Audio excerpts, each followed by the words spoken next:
أعوذ بالله من الشيطان الرجيم. بسم الله الرحمن الرحيم.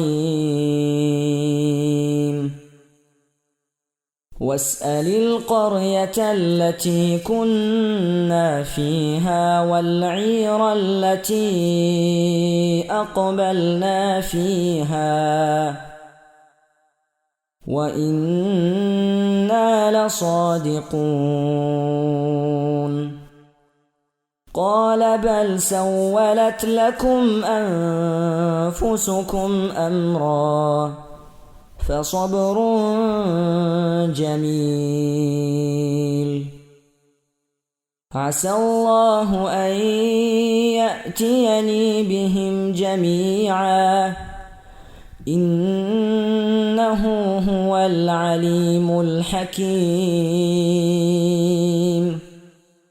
وتولى عنهم وقال يا أسفا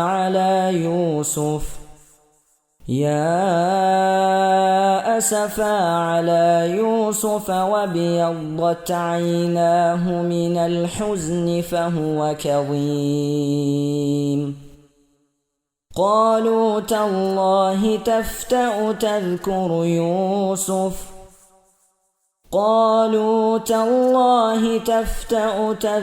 يوسف حتى تكون حرضا أو تكون من الهالكين. قال إنما أشكو بثي وحزني إلى الله وأعلم من الله ما لا تعلمون.